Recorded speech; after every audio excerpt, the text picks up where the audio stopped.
kabar? Semoga sehat-sehat ya. Dan buat healthyzen yang lagi sakit, semoga lekas sembuh. Jangan lupa konsumsi makanan sehat dan bergizi plus vitamin.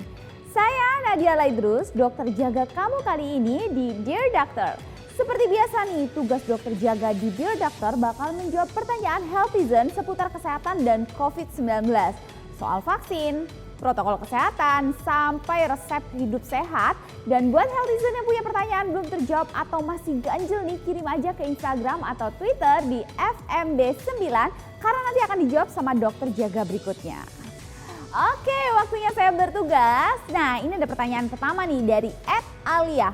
Dear Doctor, PPKM diperpanjang nih, pandemi juga nggak ada kejelasannya. Sekolah ada yang tatap muka, ada yang full online. Saya jadi ragu nih, apakah sebaiknya anak saya ini jangan sekolah dulu? Atau kalau sekolah gimana cara mengantisipasi agar anak saya nggak tertular COVID-19? Kan anak saya masih belum divaksin nih, masih di bawah 12 tahun umurnya.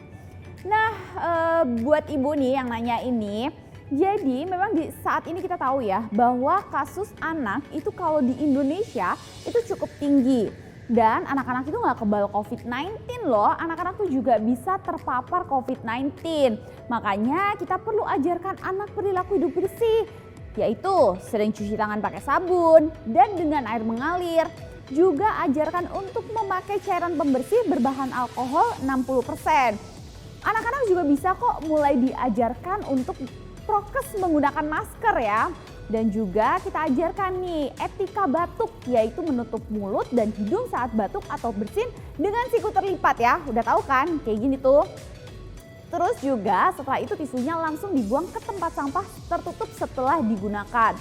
Nah, juga ajarkan untuk anak-anak hindari menyentuh mata, mulut, hidung saat tangan itu belum dicuci pakai sabun. Nah, supaya apa? Supaya anak kita terhindar dari virus, salah satunya COVID-19. Lalu berikutnya ada yang tanya juga nih, apakah virus corona varian baru yang jenis Delta itu bisa mempengaruhi anak-anak atau ibu hamil? Lalu seperti apa nih gejala atau tanda-tandanya kalau tertular? Nah, itu adalah pertanyaan dari @roma_story. Memang buat saat ini itu tidak ada gejala yang spesifik ya untuk varian baru, varian Delta ini. Dan kita juga belum memperoleh pengetahuan yang cukup tentang gimana virus itu bisa mempengaruhi anak-anak atau ibu hamil. Yang kita tahu siapapun dan dari semua kelompok usia itu bisa terinfeksi oleh virus ini.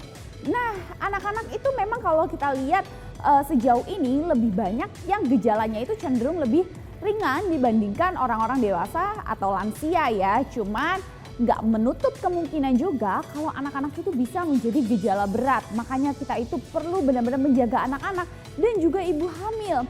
Karena sejauh ini kebanyakan kasus ibu hamil itu justru kondisinya itu lebih buruk dibandingkan dengan ibu seusianya yang tidak hamil gitu. Makanya kita harus mengingatkan ibu hamil itu agar ekstra waspada terhadap virus ini. Dan juga sudah disarankan untuk melakukan vaksinasi. Tapi kalau ibu hamil sekarang masih galau nih, masih bingung, boleh loh konsultasi ke dokter spesialis kandungan. Masih tentang anak-anak nih, @lucy_trianti bertanya, Dear Doctor, gimana caranya saya mau imunisasi anak saya? Lagi pandemi gini saya takut nih dok. Nah, ibu-ibu sekalian, kita tuh memang harus memastikan anak kita itu mendapatkan imunisasi yang lengkap ya. Apalagi di era pandemi seperti sekarang ini. Nggak hanya virus COVID-19 yang kita hindari, tapi juga virus-virus yang lain. Apalagi kita tahu kalau anak-anak itu belum memiliki imunitas yang baik. Makanya pentingnya kita itu memberikan anak kita itu imunisasi yang lengkap. Supaya ya dia terus-terusan sehat gitu. Tapi gimana nih cara memastikan supaya resiko anak tertular COVID-19 itu minimal? Nah, yang pertama buatlah dulu nih janji temu untuk kunjungan imunisasi supaya waktu kunjungan itu kepadatan pengunjungnya di fasilitas kesehatan di tempat pelayanan imunisasi itu bisa diatur dengan baik. Jadi nggak terlalu padat gitu ya.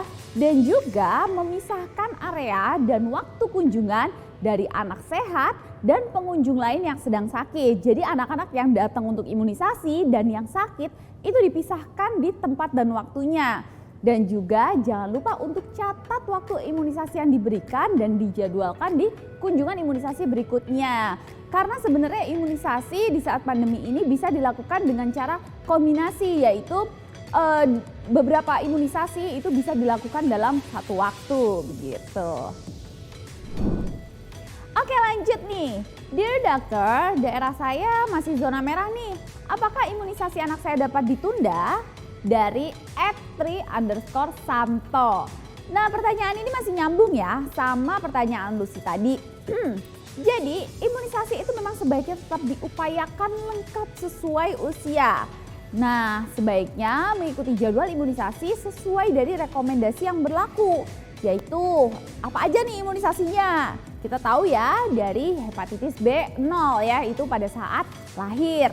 Kemudian ada BCG untuk mencegah TBC, kemudian polio yang ke-0 untuk mencegah penyakit polio, terus juga ada DTP, HIV, hepatitis B1, itu semua harus diberikan sesuai jadwal supaya anak kita itu tetap terlindungi dari berbagai penyakit. Terus kalau ragu nih pengen nunda, nah kalian tuh memang sebaiknya konsultasi kepada dokter atau petugas di fasilitas kesehatan. Karena sebenarnya penundaan ini masih bisa dilakukan hingga 2 minggu yang bisa adalah waktu yang masih bisa ditoleransi. Oh iya, untuk sekarang ini ada beberapa fasilitas untuk melakukan imunisasi anak seperti home care service atau juga sekarang udah dapat fasilitas seperti drive-thru yang itu memang cenderung lebih aman ya untuk anak-anak kita. Oke, nggak kerasa nih waktu jaga saya udah selesai, tapi jangan khawatir. Untuk pertanyaan yang belum dibacain akan dijawab oleh dokter jaga berikutnya di episode Dear Doctor lainnya. Tetap semangat dan sehat-sehat terus, tetap taati protokol kesehatan, jangan kasih kendor. Dan juga lakukan vaksinasi. Salam sehat, semoga ilmu yang saya bagikan bermanfaat. Saya Nadia Alaidrus, we share cause we care and see ya.